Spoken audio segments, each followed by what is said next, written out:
I'm Ora Nadrich, mindfulness author and columnist at Daily Clout. Today, my guest is Tony Lyons, co-chair and co-founder of American Values 2024.org. Tony was recently profiled in the Wall Street Journal and is the president of Skyhorse, which has published several books by Robert F. Kennedy Jr., including the blockbuster and bestseller, The Real Anthony Fauci. American Values 2024 is a newly formed 527 nonprofit organization, including a federal political action committee and a super PAC, dedicated to electing Robert F. Kennedy Jr., who is running for the Democratic nomination for president. Tony has been interviewed by news outlets that span the political spectrum, including Rising the Hill TV, American Sunrise on Real America's Voice, War Room with Steve Bannon, Chief Nerd on Rumble, Human Events, Post Millennial Live on Real America's Voice, TRT World, Kim Iverson on Rumble, Daily Clout, welcome back Tony, and 77 WABC Radio. Mr. Lyons also hosts a show, The Fourth Branch, on AmericanMediaPeriscope.com. Hello, Tony. Yeah, thanks so much for having me on. So good to have you with me today. So let's start a little bit with your background for our listeners. You're a lawyer, and you started Skyhorse Publishing in 2006. And it's one of the fastest growing independent book publishers in the United States. Not a lot of publishers would publish mainstream books, and also books like The Real Anthony Fauci by Robert F. Kennedy Jr., which exposes Fauci for the monster that he is, and Cause Unknown, the epidemic of sudden deaths in 2021 and 2022 by Ed Dowd, which speaks about the COVID vaccine-related deaths. What made you decide as a publisher to take on or pick up books, as The Guardian said in an article on you, that are canceled by other presses? Yeah, so one of the reasons is that it seems to me that it's so important to hear both sides of a story before you make a decision. And, there's been so much censorship in this country in the past couple of years and so much targeted propaganda that it's very difficult to know what's true. So, I've been in touch with some really brilliant people who were just canceled, who couldn't get on any major TV shows, who couldn't get their books published. So I've been really proud to bring those voices to the public. And in many cases, I'm convinced that their arguments are really correct. And in others, I feel that their voices are so important just for people to hear. And I'm not clear whether they're right or wrong. But the point is that it's difficult to know if you can't get information. Would you say you're leaning more towards, I don't want to say agreeing, but more in alignment with the beliefs or the politics of some of the people that you're publishing, like Robert F. Kennedy Jr.? Oh, yes. With Kennedy, The Real Anthony Fauci, to me, is just such a breakthrough book that tells this story that, would not have seen the light of day if we didn't publish it. And I'm so convinced that it's true because I was part of the whole process. So, it's a book that has 2,194 citations. I know because I saw him do it and I was in touch with him all the time, that Bobby Kennedy was working on this book 16 hours a day, 7 days a week for, something like 9 months.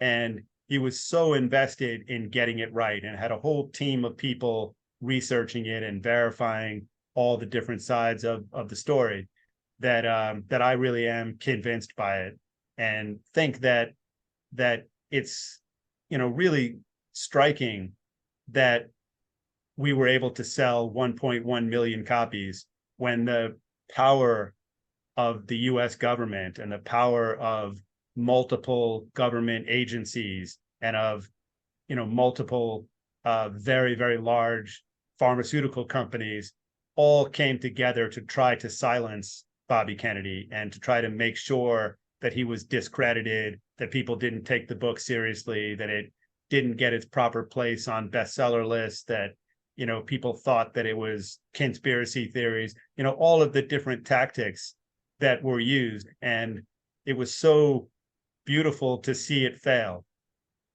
to see that Bobby Kennedy is going up against these, most powerful people in the world and actually winning.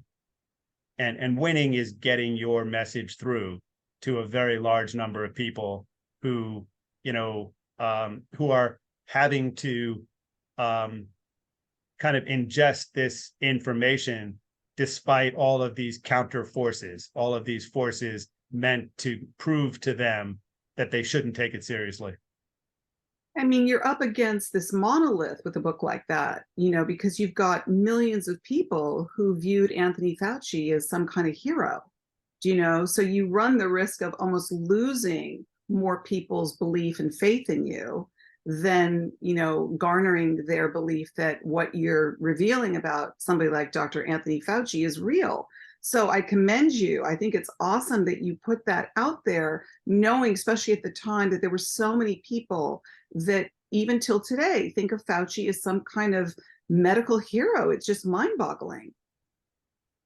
Yeah, it really is mind-boggling to think about the possibility that so many people believe something so strongly that then turns out not to be true.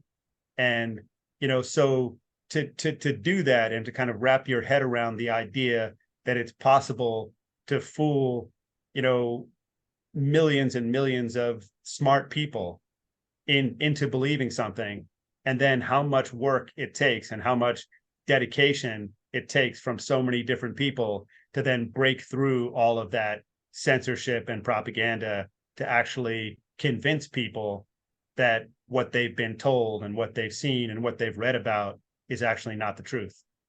And we're still unpacking that. You and I spoke about that recently when I was on your show, about how can we till today convince those people that are hell-bent on believing that somebody like an Anthony Fauci never misled them, didn't do anything nefarious with his gain of function work that he did at the Wuhan lab. I mean, they still are in this mindset that they bought into the narrative, that they believe that there is nothing wrong, everything was normal in the last 3 years, and that everything that came down the pike is perfectly acceptable. So I'm going to ask you, Tony, because you asked me, how are you talking to those people today?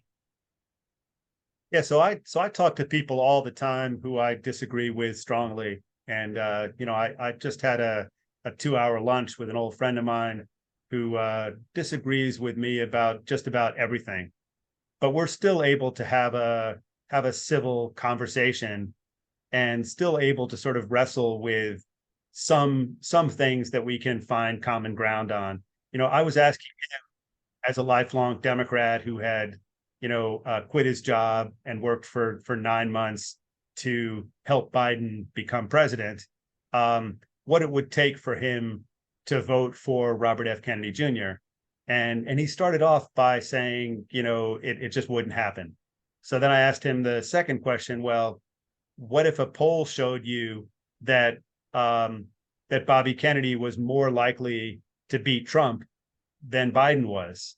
And then he sort of wasn't sure what he believed. And he started thinking, well, under those circumstances, if I really thought that it was Biden versus Trump, I mean, that if it was Bobby Kennedy versus Trump, then I would pick Bobby Kennedy. And so, to sort of get to what it takes for people to kind of change their views, even slightly, or change the way that they see the world, I find that fascinating, and I find that you learn much more from talking to people who you disagree with than you learn from being in this sort of room with people who agree with you. I agree. And it's ongoing till today. We're still having these conversations. I mean, I think it's great that you're able to maintain a friendship and you seek out each other's company and you have some kind of common ground. Did you say there? What would you say that common ground is? If this is a good friend of yours. Yeah, sure. So most of our common ground is just that we've known each other for a long time. We've had, the same kinds of experiences over many, many years, over, almost 40 years. When it comes to politics, both of us want to fight against corruption, but we don't see, or we don't define corruption in the same way. And but we were able to sort of talk about things like how the 2020 election was really one about hatred more than love. That you sort of had 12 million more people vote for Joe Biden than voted for Obama. While when Obama won, there were, spontaneous celebrations all around New York City. There were people dancing on the top of cars, these sort of flash mobs. And when Biden won, it was only sort of like people who hated Trump, sort of happy that they didn't have to continue to deal with having Trump as a president. So there was this incredible loss of passion in that whole period, that it's sort of people were voting against somebody rather than for somebody. So we both saw that in the same way. It's a sad day when politics comes to that, when our choices were resigned to a place where, well, it's the best of the two evils, or we're stuck with this person, but they're better than the last president. To me, it's like, I do remember that incredible fervor with Obama and how exciting it was to go on that slogan of hope. Hope really ignited something in all of us, or many of us, I should say. Not everybody was a Obama voter, but I miss those days. I miss those days where we felt excited and passionate about a direction that our country could go in. I think Bobby represents that today. Wouldn't you agree? Yeah, so I think that's what sort of came out in this this party that we had yesterday, which was for Hispanic female leaders, and we had about 30 or 40 people there who were the heads of various groups, and they were all saying that they felt that leaders on both sides didn't really have the same concerns that they had, and that things didn't seem to be much different whether it was a Democrat or a Republican in the White House.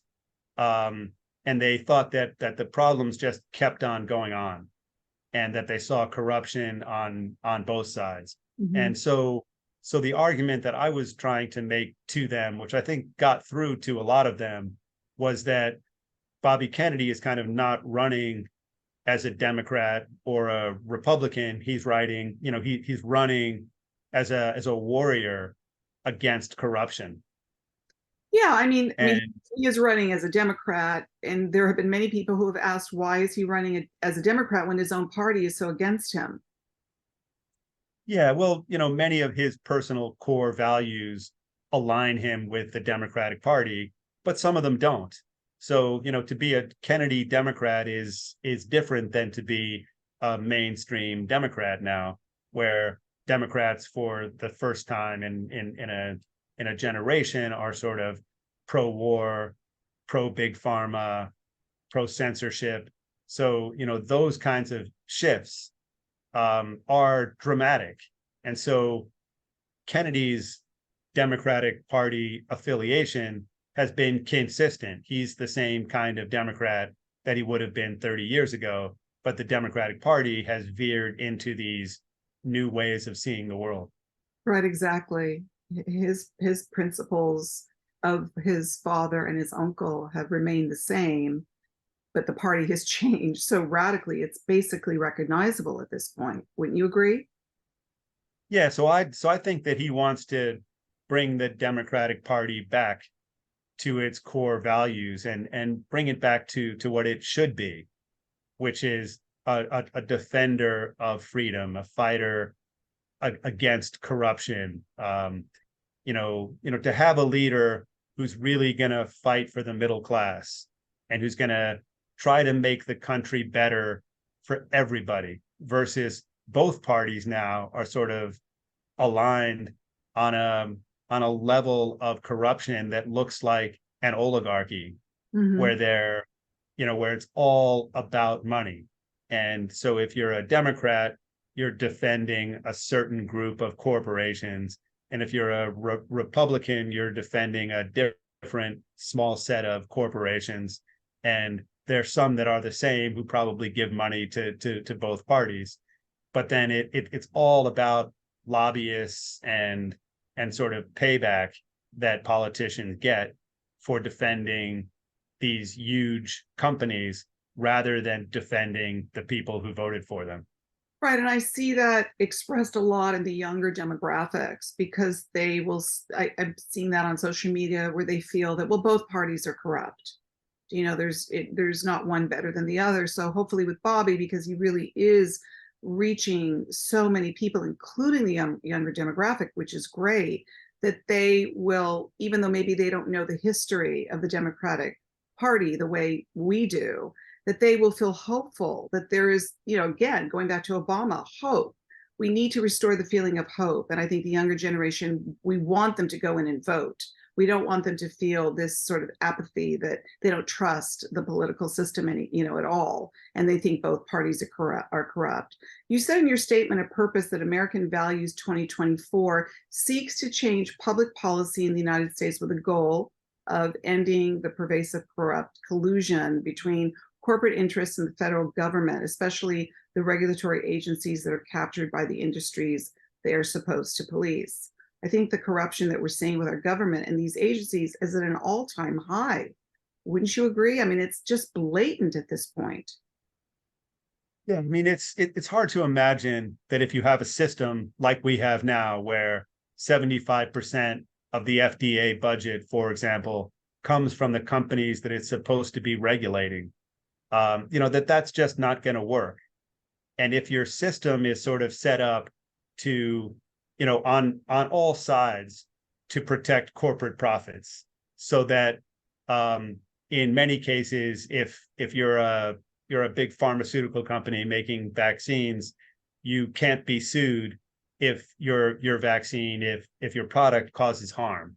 So, and then even if the company can be sued, there's a second level of protection in that, if you could be sued, for example, for fraud, it would be the company that would be held liable. So there've been case after case where big pharmaceutical companies are found to be guilty of criminal acts, but it's this anomaly in world history where you can have a crime without any criminal. So you have a huge criminal fine, but there are no criminals that are prosecuted. So it then becomes, so acting in a criminal way and, stealing from people or ruining people's health or even killing people in large numbers is just sort of a cost of doing business. And it's acceptable to the power structure of this country. So you can run a company that creates a product like Vioxx that might kill more people than all the people who died in Vietnam, and nobody goes to jail for it. Nobody gets prosecuted. Nobody gets a record. Nobody even really loses money. Right. So with that kind of system, how do you then come up with a way to actually protect people? What do you have to change to start protecting people from this kind of fascist version of the United States, where there's the illusion of freedom, the illusion of choice, the illusion of rights, but the whole process is kind of set up to gut the middle class, funnel all of the money to a very small number of people, and all of our leaders benefit from it, and all of the people who are at these big companies, or at least the leadership of them does, and the leadership of our government agencies benefit from it. But most people in this country suffer. So we have this crazy system where even in something like healthcare, we're the richest country in the planet. We spend more money on health and healthcare than any other country on the planet. Yet all of our outcomes, all of our health outcomes are worse than, third world country after third world country. So, that doesn't make any sense other than if the whole process is just geared towards sucking money from the middle class and funneling it upwards. Yeah, and it seems like this whole 1% concept is only growing exponentially. You've got now the focus of the one percenters, the global elites, the World Economic Forum. I mean, these are truths about what's going on that a lot of people don't even know about. You wouldn't even know about any of this on the news, and yet, as Bobby says, most families can't even scrape together $1,000 to keep afloat with all of the inflation and all the difficulties that they're going through today. And all we hear about is this 1%, all the beneficiaries that are making a tremendous amount of money and have certainly made a tremendous amount of money over the last 3 years with something that was called a pandemic. I subscribe to the Mickey Willis's term plandemic. You got all these businesses that were put out, larger corporations are taking over. It seems like we're going in this direction. It's only getting worse. Yeah, what you're seeing is that there's this level of control that's getting broader and broader and more powerful, so that for most people, what they think, what they read, what they put into their bodies, the drugs that they take, are all things that they're kind of steered towards, and they can't get information to make choices by themselves that are really their own. So that kind of setup where there's this surface feeling that we have more freedom here than people have in other countries, and that we can look to other places and say, oh, look at Russia, look at China. But here it happens in relatively subtle ways, and you have to be a direct victim of it to actually see that there's incredible censorship here, and that it's clearly government sponsored, and that the Constitution is just kind of disappearing as a document, and as a set of rules and rights that actually help us. This is happening in our country, America, the country of freedom and democracy. I mean, the amount of censorship and cancel culture, that's how I was introduced to Bobby initially, is when he was deplatformed off of social media. He became one of the misinformation dozen, and it was, I don't even know the word to describe how shocking that was, that this was going on in our own country. And that the censorship is still going on. With Elon Musk taking over X, formerly Twitter, we've seen less of the censorship. I see less of the fact-checking shenanigans that are going on social media. But, people are still being censored, including Bobby. They're still attacking him for things that he's saying. Yeah, and the way that censorship is kind of used now is kind of changing. So what happens is that it was one thing to kind of censor the real Anthony Fauci when it came out, and I could go through some of the ways that they did that, but they came at it from a whole bunch of different sides, and it sort of started out in the fall of 2021. There was a document put out by the Surgeon General called "Confronting Health Misinformation," and it was a 22-page document that went through all of the ways of controlling what people believe about public health. Though it had no definition for misinformation, it just sort of was a means of protecting whatever public health officials say. So if they say it, it's the truth. Sort of like, Dr. Fauci saying that he is science, and that if you disagree with him, you're anti-science. And that was then sort of codified in that Surgeon General's document. And then they just listed all of the different partnerships that they were creating with private companies, with city, state, and local governments, to really make sure that they got through to everybody in that state or that county or that city, to make certain that they believed exactly what they were being told, and to try to stamp out anything else. So if Bobby went on to a podcast, for example, and that was put onto 5 different platforms, it would be taken down from all of those platforms. So they would be trying to make it more and more difficult for people to get that information. And then at the same time, come out with a dozen hit pieces in major newspapers all around the country on the same day. So that even if you got the information, you would then feel that maybe it's not true, that maybe he's a dangerous person. And so the idea of it is that Bobby Kennedy definitely is dangerous. He's a very dangerous person because he's unbribable, he's uncorruptible, he's doing things only for the most genuine of reasons. So he is an incredible danger if you want the United States to be an oligarchy for the rest of time.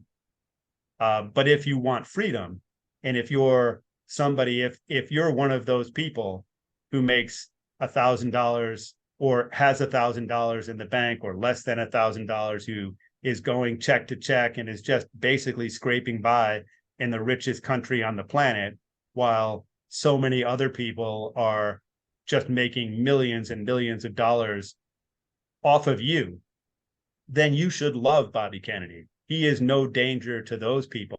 You know, Clinton talked about the deplorables, you know, the people who cling to their Bibles and guns, or, you know, by extension, the people who disagree with what the government tells them, or are labeled conspiracy theorists because they think maybe things are set up to kind of hurt them, not to help them.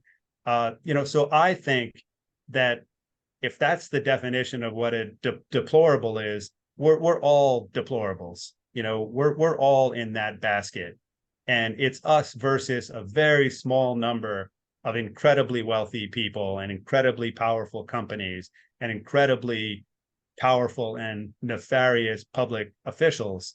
And so the idea of left and right is sort of used as a way to play us off against each other so that we don't see what's happening to us. And then we fear somebody like Bobby Kennedy rather than see the incredible hope that he represents to have a country and a world where we actually have real freedom, where we actually are not at war with each other, not bombing in 10 different countries at any given time, you know, where we're really trying to evolve into better countries and, you know, the possibility of better lives for millions and millions of people. So true, Tony. You know, and I think that everything that Bobby speaks about, everything that he represents is really, I think, wasn't it Dr. Drew Pensky who said, it's incredible that really all you want to do is to tell people the truth. You know, we deserve the truth. Gee, what a concept that this is where he is speaking from. He wants people to be informed about what's really going on. We know that he's exposing the corruption of the pharmaceutical industry and has the courage to fight the bureaucrats. Do you feel that his run will embolden other Democrats to come out of the pharmaceutical closet and take a stand? You know, there's a theory that people like the guy who I had lunch with today have, which is that, you know, Bobby Kennedy is sort of this person who's been put into power or given this sort of job of hurting Biden and of sort of helping the far right by creating doubt, where they would prefer that the population had kind of certainty and trust in their government. But I think that more and more people are seeing that they've been lied to, and seeing that they're losing their freedom in this country, and they're responding to that. So I was looking at a South Carolina poll, and I was seeing that 25% of Democrats in South Carolina would prefer Kennedy to Biden right now. And it's still very, very early. And there was a big percentage of people who just said that they didn't really know Bobby well enough to be able to make a decision. But the idea that he could get 25%, which if you look at it nationally, you know, that's about 20 million Democrats who, despite this incredible censorship and this incredible vilification that just happens day after day, right, 25%, 20 million people are actually seeing that it's not real, that this is a game, and that they're attacking him in the same way that they attacked Bernie Sanders, and maybe feeling like this time we're not going to let it happen. This time we really want to have a candidate, we want to have a president who's going to not play games and is going to not represent a handful of billionaires, but is actually going to fight for us. And I think that that could really become a kind of a peaceful revolution, that people see that Bobby really does care, that he has no conflicts of interest, that he's going to go to Washington and instantly make changes, that he's going to decouple the government agencies from the big companies that they're supposed to be regulating, that he's going to force the intelligence organizations to do what they're supposed to be doing, which is gathering intelligence rather than getting involved in all kinds of other things.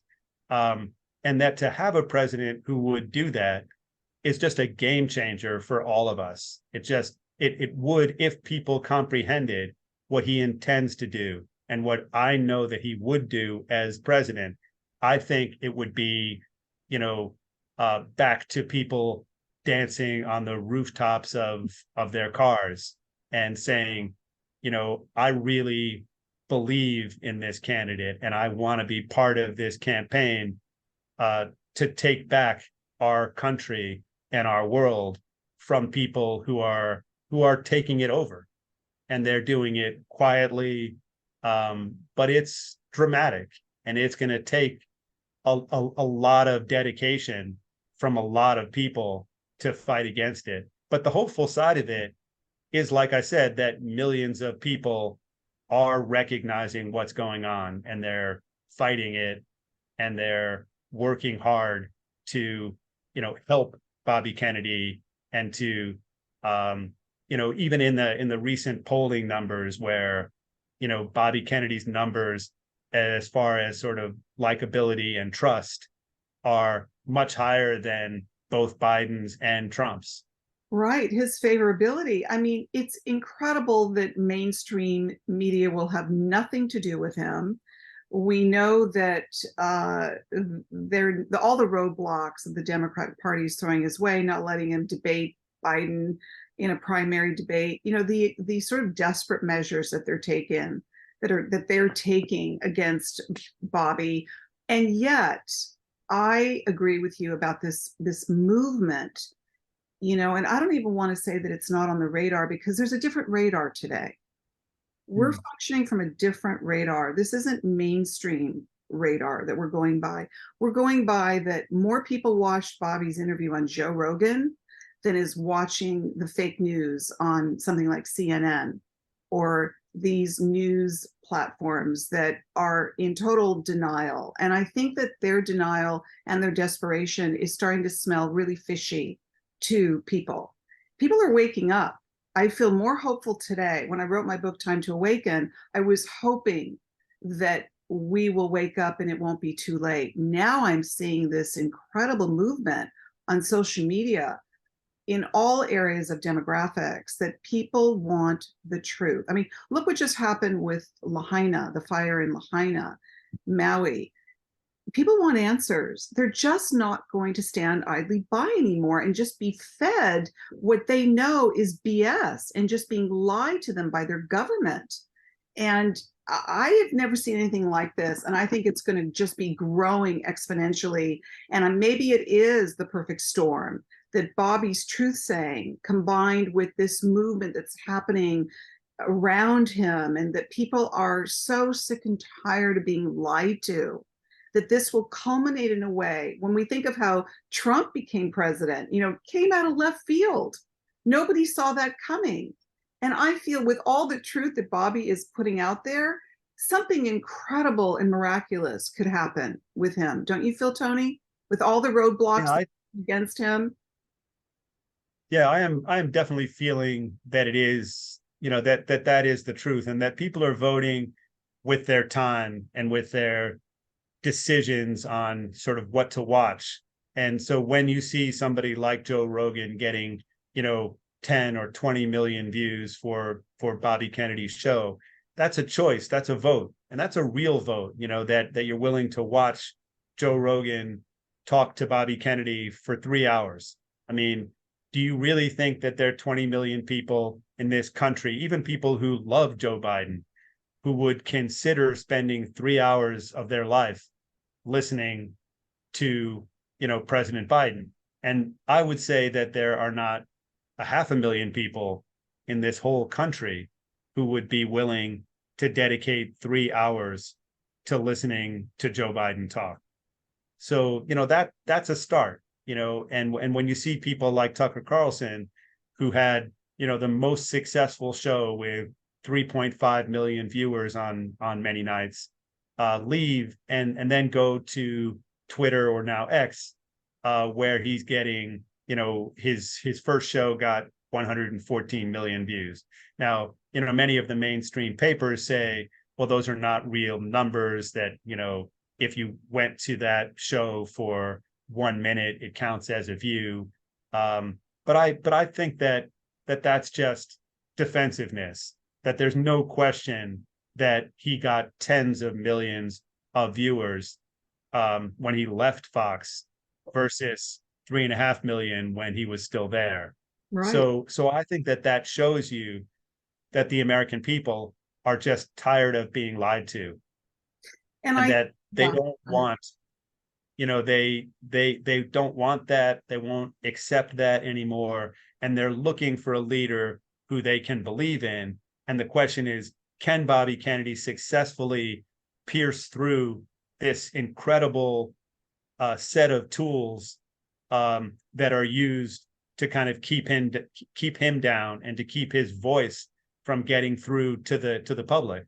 And if he can do that, then I think there could be this incredible uprising of passion, where people will just say that they've had enough, that they're not going to take it anymore, and they demand that their party allows Bobby Kennedy to debate Biden, to have a fair shot at winning the nomination, and that the Democratic Party just end its corruption. Because you can't ever have a better world if all the gatekeepers are corrupt.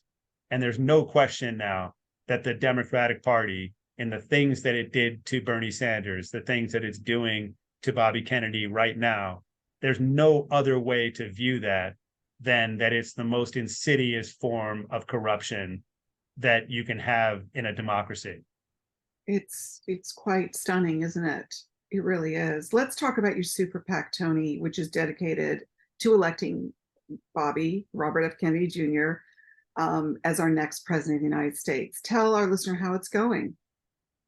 Yeah, it's been going really well. So we have we've raised about $16.5 million, which sounds like a lot of money, but Biden has a PAC that I believe has raised something like $500 million. But if you put it in the context of sort of who Bobby Kennedy is, that, he is going on all these different shows, and he's, getting in front of millions and millions of people, and he's crisscrossing the country. Like, he's been to South Carolina, just day after day after day. Biden hasn't been in South Carolina once in the last few months. So Biden is saying nothing. Bobby is out there talking every day, telling people what he believes, what he would do as president, how he's going to make their lives better. And some percentage of people are really being persuaded by that. And I think that as he keeps going with that, he will get to a point where it's clear that he's a real candidate, that he's a real leader, not just this sort of construction of, these really powerful groups that have a lot of money, or very powerful people or corporations. And I think that could be enough to kind of break through this sort of roadblock that the DNC has set up. Yeah, I mean, if we were seeing any of this on our national news, our mainstream media, seeing Bobby at the border, seeing Bobby at Palestine, where the chemical train spills happen, seeing him go out there and interact with people, going to the event, speaking at the event that you just had in New York, was it last night? Yes. bridging the gap between the differences of people. This is what people want. Imagine if they were seeing this on mainstream media. It would be so game over. He's our guy. There is no doubt about it. It's a no-brainer. Yeah, that's exactly my view, is that I think that if, when people hear what Bobby actually has to say, that they're so often moved by it, and that he converts people by just having access to them. But so many people are still brainwashed that it's a real battle. And it's a battle for kind of hearts and minds, that people have to learn that all these tools are being used to influence what they believe, and that they can't almost trust their own beliefs because they've been manipulated to such a great extent, so that it's hard for me to blame them when just billions and billions of dollars have been poured into controlling what people think.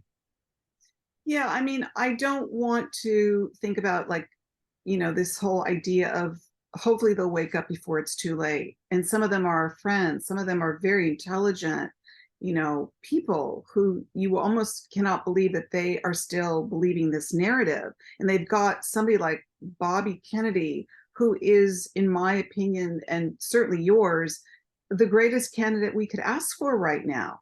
And they still want to spin it with him being an anti-vaxxer or whatever else they want to throw at him. I mean, speaking of Joe Rogan, when anybody brings up the anti-vaxxer nonsense, I say, just listen to his answer on Joe Rogan. And that will definitely put that conspiracy theory that they have against Bobby to rest. He explains it beautifully on Joe Rogan. It's so articulate. It makes all the sense in the world. If they would just take that extra step, and do their own due diligence, Tony. I mean, it's really kind of hard to accept that some of even our dearest ones, our friends, just don't want to take that extra step and just listen to him. Sure. And, when it comes to being, an anti-vaxxer, or, any of the things people say, any of the claims people make, people have to recognize that he's up against these incredibly powerful forces. And what tools would they use?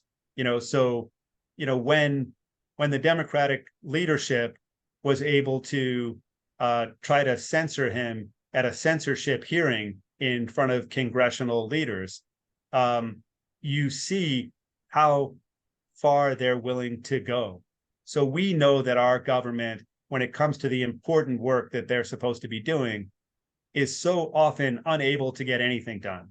But somehow within 24 hours, they were willing to, they were able to get 100 Congress people to sort of write something bad and devaluing and hurtful and untrue about Robert F. Kennedy Jr. with the sole purpose of making people hate him. And then what you saw is that almost at the same time, there were all of these email campaigns going out to kick him off the ballot. And then, simultaneously to then deny him Secret Service protection, which, nobody gets denied, who's a candidate who has any kind of real claim. So he's gotten all kinds of death threats. The DNC is then actively working to make people hate him by telling false stories, spinning these false narratives, putting out, outright lies.